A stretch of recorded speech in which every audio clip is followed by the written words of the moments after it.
Capítulo 10. Desde el amor hasta la muerte. La tragedia de Camila y Vladislao.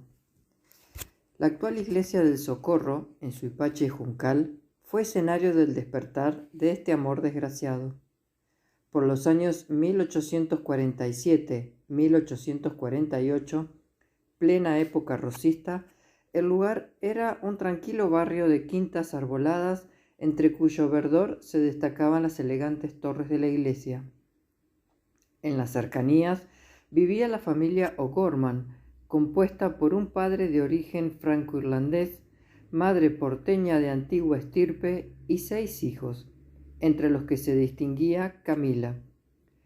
Esta joven de unos 20 años era, al decir de Beruti, muy hermosa de cara y de cuerpo, muy blanca, graciosa y hábil, pues tocaba el piano y cantaba embelesando a los que la oían. Camila además tenía una gran personalidad, un criterio amplio y libre, algo que en una mujer podía ser considerado peligroso. Quizás heredara estas características de su célebre y abuela Anita Perichón, que había sido amante del virrey Liniers. Recluida por orden del gobierno en su quinta fuera de la ciudad, esta abuela debe haber contribuido con su trato a la personalidad y elegancia de Camila.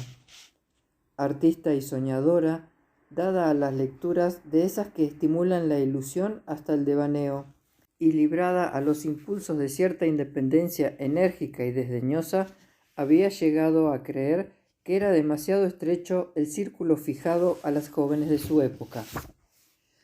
Continuamente se la veía dirigiéndose sola desde su casa a recorrer las librerías de Ibarra, La Merced o de la Independencia en busca de libros que devoraba con ansias de sensaciones. El otro protagonista de esta historia había llegado unos años antes desde Tucumán. Traía una recomendación para el general Rosas y para el presbítero Elortondo de parte del gobernador y del cura de esa provincia. Era, según recordaba Antonio Reyes ante Manuel Bilbao, un joven de pelo negro y ensortijado, cutis moreno y mirada viva, modales delicados y un conjunto simpático. Decían que era juicioso y lleno de aptitudes, y venía a Buenos Aires para seguir una carrera. Don Felipe Elortondo y Palacios le indicó la eclesiástica como una profesión más. Hasta mediados del siglo XIX, el clero americano no era muy escrupuloso en cuanto a las 3 condiciones obligadas al orden sagrado: pobreza, castidad y obediencia. Por lo tanto, la Iglesia y la sociedad no se cuestionaban si había o no una verdadera vocación espiritual hacia el celibato y la cura de almas. Se contentaban con que existiera una predisposición hacia lo intelectual, poniendo el acento más en los estudios que en la vida pastoral. Ordenado sacerdote a los 24 años, Vladislao Gutiérrez fue designado párroco de la Iglesia del Socorro.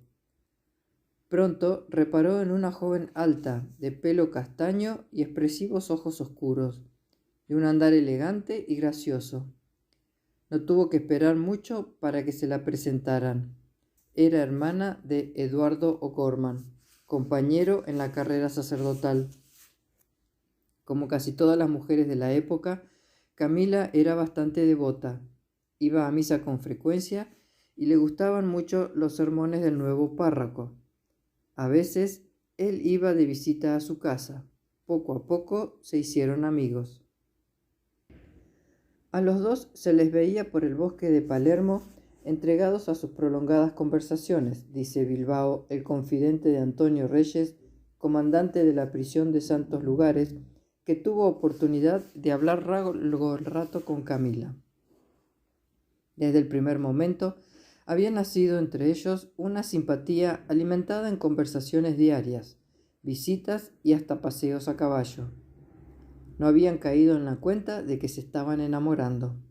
Cuando lo advirtieron, ya era tarde para retroceder.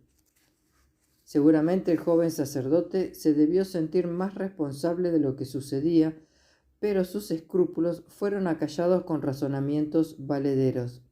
Él no tenía vocación. Pronunció sus votos presionado por las circunstancias y sin saber exactamente a qué estaba renunciando, porque nunca se había enamorado de esa forma. Cuando les resultó imposible ignorar ante sí mismos que se querían, él la tranquilizó convenciéndolo de que aquello no era un crimen. Se había equivocado y lo reconocía, pero sus votos eran nulos. Y si la sociedad no permitía que la hiciera su esposa ante el mundo, él la haría suya ante Dios. Camila se dejó convencer. También ella estaba viviendo el primer y gran amor de su vida. No podía imaginarse la vida sin él, pero tampoco estaba dispuesta a hacer la barragana del cura.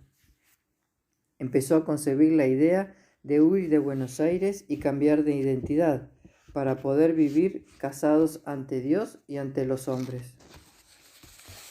Gutiérrez debe haber vacilado al principio, pues era algo muy arriesgado. Escapar un clérigo con una niña de la sociedad. ¿A dónde irían que no los pudieran alcanzar las autoridades civiles y eclesiásticas? ¿Y cuánto aguantaría una delicada niña acostumbrada a la vida muelle y entretenida de las porteñas amigas de Manuelita Rosas, las estrecheces por las que deberían pasar hasta llegar a instalarse en un lugar seguro? Mucho deben haber conversado sobre este tema los enamorados, puesto que en la clasificación, como se llamaba en la declaración de testimonio, Camila se excusaba de ser ella más culpable por haber hecho dobles exigencias para la fuga, pero que no lo considera delito por estar su conciencia tranquila. Lo que llevó a la ruina a estos jóvenes fue justamente su honestidad. No quisieron vivir en la dualidad hipócrita, aparentando lo que no eran. Querían ser amantes y casados ante Dios. Poco a poco fueron forjando el plan. Llevarían algo de ropa, lo que pudieran juntar de plata y 2 caballos. Irían hacia Luján, de allí pasarían a Santa Fe, Entre Ríos y Corrientes. El destino final, si todo andaba bien, sería Río de Janeiro. Al pasar a Santa Fe, fingirían haber perdido los pasaportes y pedirían otros con nombres falsos. El 12 de diciembre de 1847 fue el día elegido para la fuga. Era ya noche cerrada cuando don Cesario Camelo, pulpero de Villa Luján, sintió llegar unos caballos y oyó el consabido Ave María Purísima. No quiso abrir por estar ya en la cama, pero por la ventana indicó a los viajeros una enramada donde podían refugiarse. Sintiéndose un poco en el paraíso, en esa noche pampeana refulgente de estrellas, los amantes tuvieron su momento de felicidad. Al día siguiente, por 50 pesos, un muchacho los acompañó hasta el río del Pilar. Aparentaban estar muy contentos, aunque ella iba algo enferma, contó días después de conocida la fuga cuando lo interrogaron. Mientras tanto, en Buenos Aires a la consternación había seguido el pánico. ¿Cómo tomaría el restaurador de las leyes y del orden este desacato a todas las normas morales, civiles y sociales? Los presuntos responsables trataron de demostrar su completa incompetencia en el caso. Recién después de 10 días, esperando quizás que volvieran los fugitivos, el padre de Camila, Adolfo Gorman, denunció el hecho al gobernador como el acto más atroz y nunca oído en el país, mientras el provisor lo calificaba de suceso horrendo, y el obispo Medrano pedía al gobernador que en cualquier punto que se los encontrara a estos miserables, desgraciados infelices, sean aprehendidos y traídos para que, procediendo en justicia, sean reprendidos y dada una satisfacción al público de tan enorme y escandaloso procedimiento. Nada más mezquino y mediocre, sin embargo, que la carta del presbítero Felipe Elortondo y Palacios, asiduo concurrente a las reuniones de Palermo, que vivió alrededor de 20 años con su ama de llaves, la gran amiga de Rosas, Josefa Gómez, en su casa de la calle Defensa 123. Era, pues, el menos indicado para escandalizarse de la situación. Sin embargo, demuestra su obsecuencia ante el poder y su temor de que se lo acusara por haber sido protector del joven. A toda costa intentó despegarse, afirmando que el clérigo Gutiérrez se colocó en el Socorro por solo la inspiración del señor obispo. Desde que se fue al Socorro, ambos habían vivido a mucha distancia. Cuando tuvo lugar su fuga, habían corrido 4 meses de la más absoluta incomunicación. En todo ese tiempo, ni una sola vez vino a mi casa. Nuestra amistad, si no estaba rota, estaba completamente interrumpida. A Rosas no le interesaba un clero santo, sino un clero obediente. Lo tenían sin cuidado los amancebamientos de algunos curas. Lo que no podían tolerar jamás era una falta de obediencia hacia su persona. La Iglesia también podía permitirse tener ministros que no cumplían lo que predicaban, siempre que no hicieran ostentación de ello. Al escándalo de la fuga se sumaba el ser partícipe de ella una niña tan relacionada en sociedad. Y aquí las opiniones se dividían. Para la mayoría era una víctima, para los demás una perdida. Lo que más le importaba a don Juan Manuel era el desconocimiento del principio de autoridad, de su autoridad sacrosanta. Manuel Bilbao lo afirma con mucha claridad. Podían irritarlo, sí, los escritos de los unitarios, los reclamos del clero y las gazmoñerías de algunas personas, pero la idea que más le atormentaba era otra: haber ignorado el suceso durante 9 días y haberse escapado Gutiérrez y Camila a su autoridad, burlándola. Para Rosas, el verdadero crimen de Gutiérrez y Camila fue haber burlado su autoridad, y que ésta apareciera burlada ante la faz de la sociedad. De ahí que su gran empeño fue que buscaran a los fugitivos hasta debajo de las piedras y que los trajeran inmediatamente a Buenos Aires. Cualquiera que los hubiera ayudado podía ser acusado de cómplice. Nadie podía quedar ajeno al tema.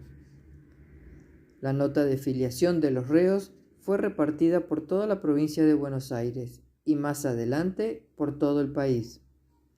Después de la descripción de Gutiérrez se agregaba: nota: estaba de cura accidentalmente en la parroquia de Nuestra Señora del Socorro en esta ciudad.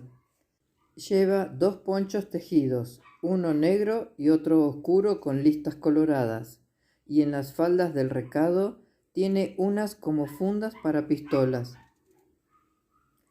Cabalga un caballo cebruno herrado y lleva además un ruano sin herraduras. Lleva 2 recados, uno nuevo, que es donde van puestas las pistolas, y otro tucumano, usado de cabezadas altas. Debe llevar valija y el traje con que estaba vestido la noche del 11 del corriente en que se fugó era una polaca negra con cuello y botas de terciopelo del mismo color, chaleco de terciopelo negro y pantalón negro rayado. Se cree que vaya con una gorrita de paño con borla.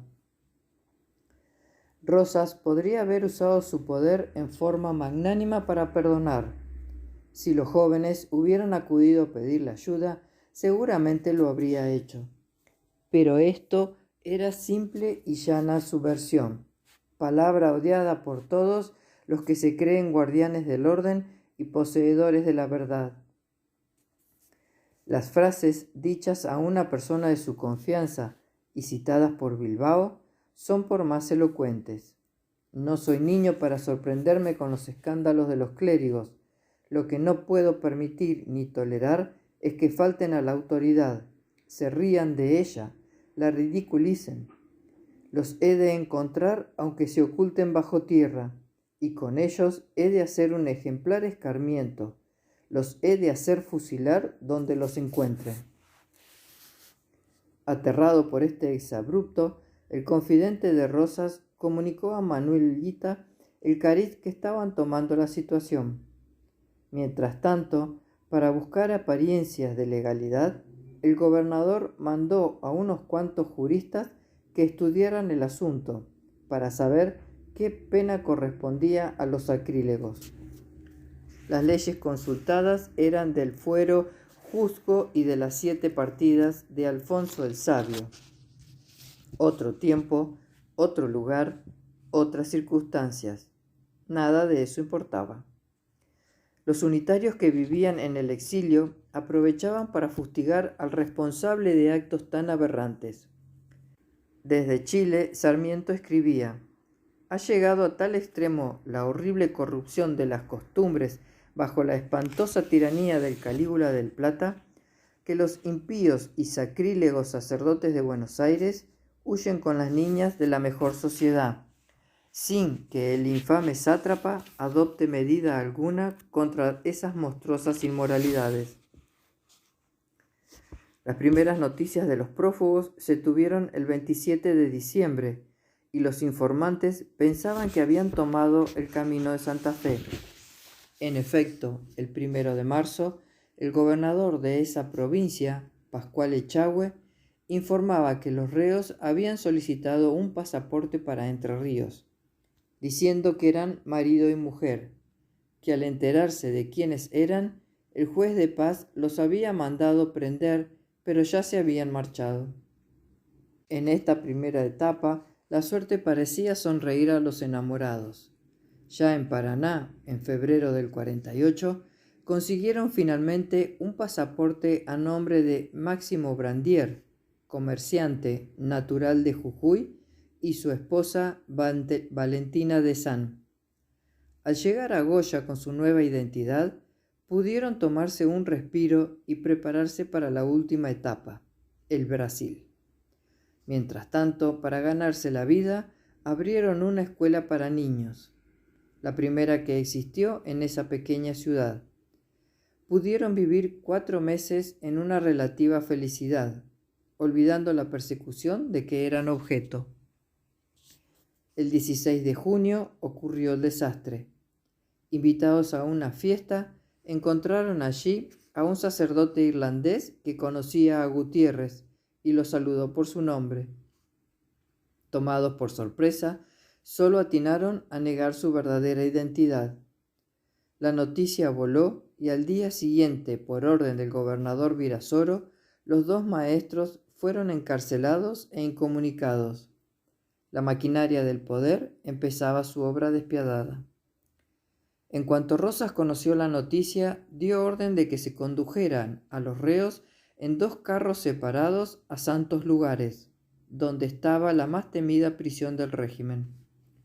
El poco apropiado nombre venía de un viejo convento fundado por los franciscanos hacía unos 100 años con el nombre de Santos Lugares de Jerusalén.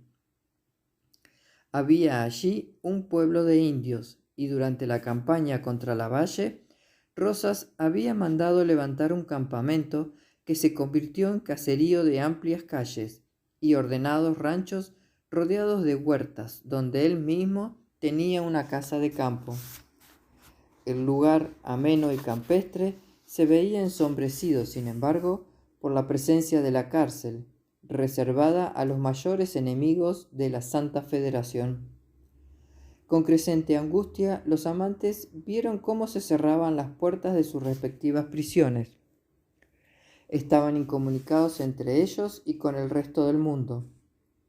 Camila, sin embargo, pudo hacer llegar una carta a su amiga Manuela Rosas.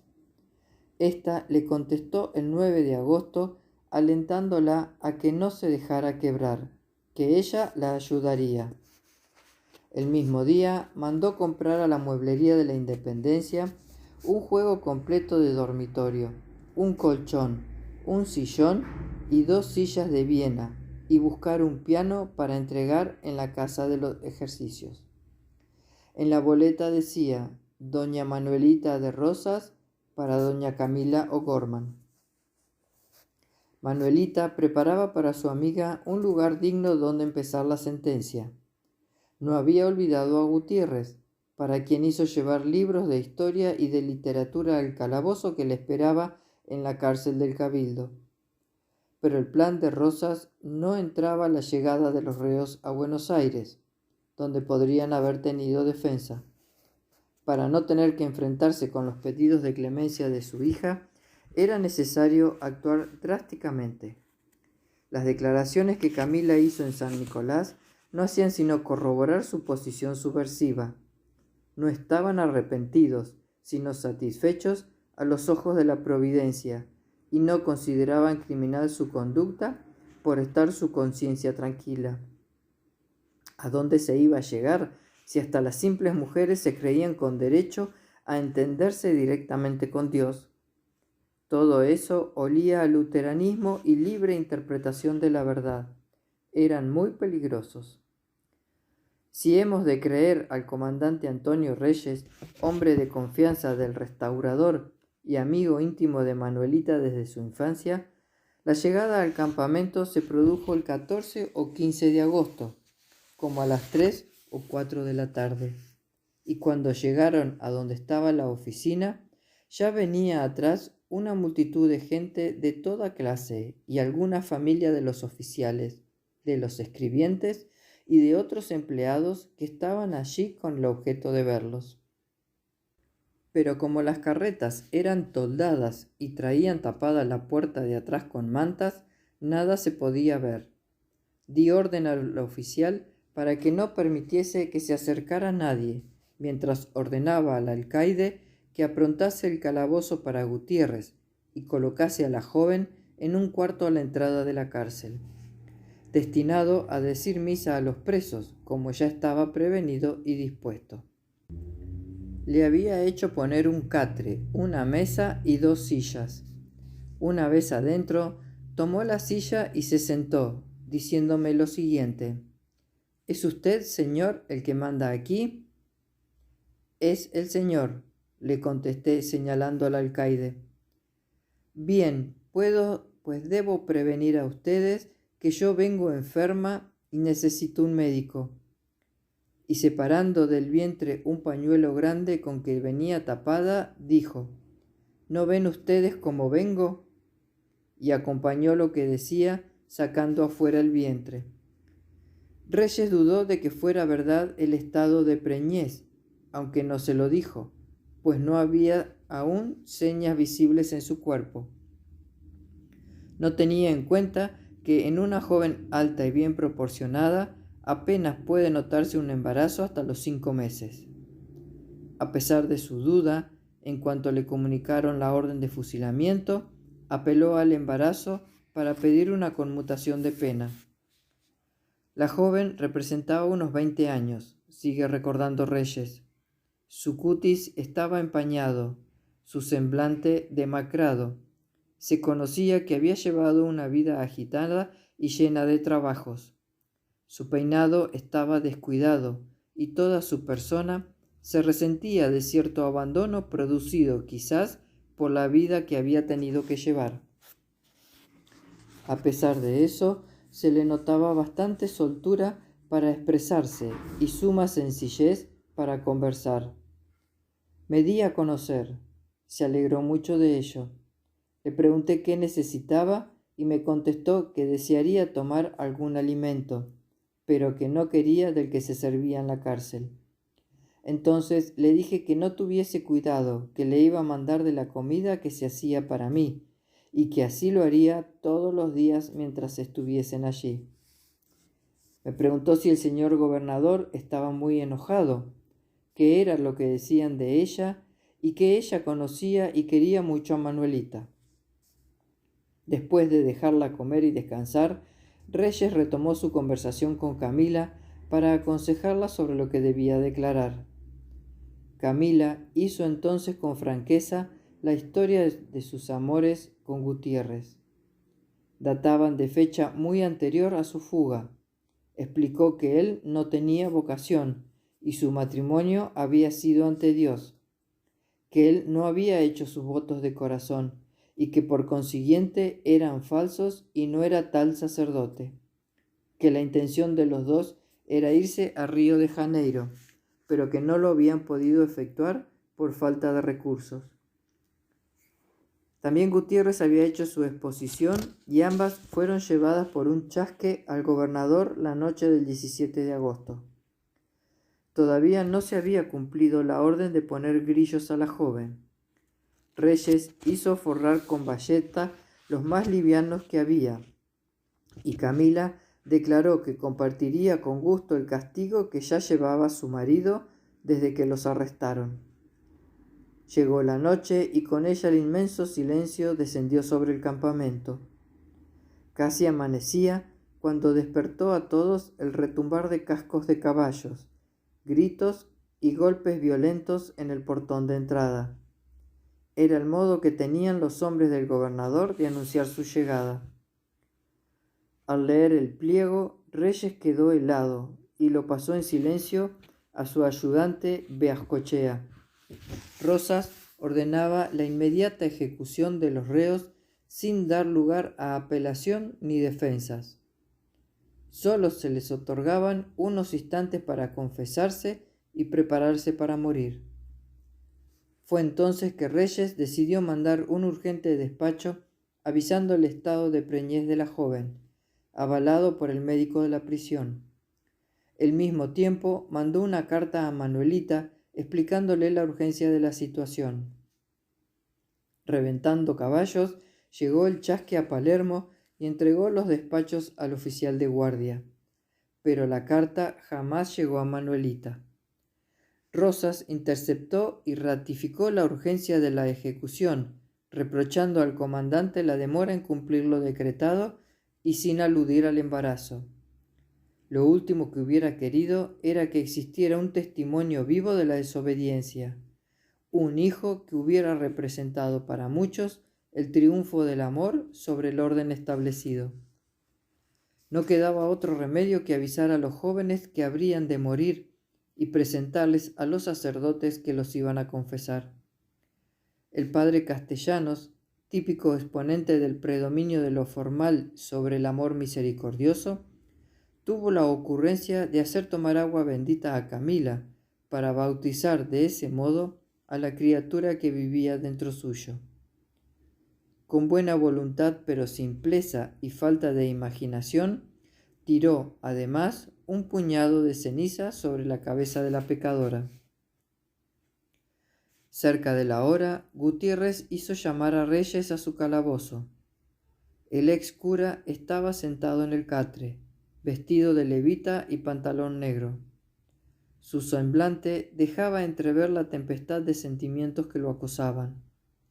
Intentó disimularlos y con forzada cortesía se puso de pie al verlo entrar, extendiéndole la mano y dándole las gracias por las atenciones que habían dispensado en la prisión.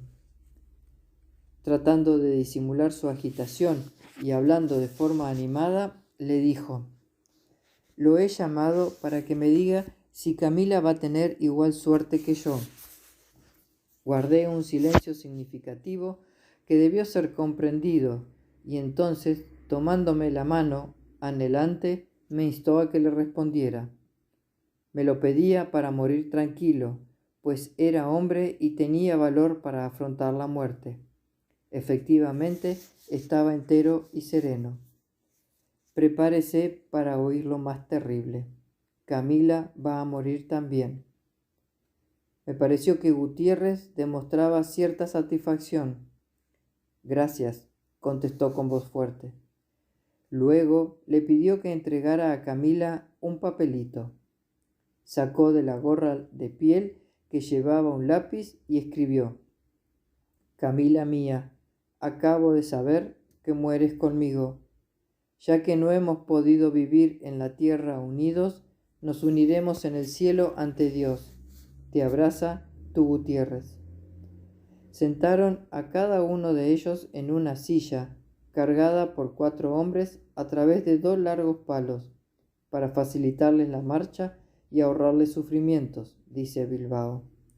Como a todos los condenados, les vendaron los ojos y, escoltados por la banda de música del batallón, los llevaron al patio rodeados de muros, donde en uno de los extremos se encontraban los banquillos. Bajo el pañuelo, los ojos de Camila dejaban escapar 2 hilos de lágrimas, que a pesar del dominio de sí expresado en un rostro inmutable, no podía evitar. Mientras los soldados nerviosamente los ataban al banquillo, Camila y Gutiérrez pudieron hablarse y despedirse, hasta que este último comenzó a gritar: «Asesínenme a mí sin juicio, pero no a ella, y en ese estado, miserables». Sus palabras fueron acalladas por el capitán Gordillo, que mandó redoblar los tambores e hizo la señal de fuego. 4 balas terminaron con su vida. Una de ellas hirió a Camila, que gritó a Castellanos: «Padre, padre, acérquese, no me abandone». Los soldados apuntaban, pero sus dedos temblorosos no podían apretar el gatillo. Branizán, jefe del pelotón, los amenazó. Se oyeron 3 descargas, y Camila, herida, se agitó con violencia. Su cuerpo cayó del banquillo, y una mano quedó señalando al cielo. El padre Castellanos se había desmayado mientras Camila se debatía en un charco de sangre, y Branizán, furioso, ordenaba una nueva descarga. En la vecindad quedó el terror del grito agudísimo, dolorido y desgarrador que lanzó Camila al sentir atravesado su corazón. Como en una tragedia griega, la desmesura había sido castigada para poder restablecer la armonía. Pero en las tragedias quienes castigan son los dioses, y al atribuirse el papel de Dios, el mismo restaurador caía en una desmesura que también iba a necesitar su expiación. Entre tantos horrores cometidos por la mazorca y aceptados por él, esta historia de amor de inocentes víctimas de intereses políticos iba a convertirse con el tiempo en el suceso más imperdonable de su gobierno.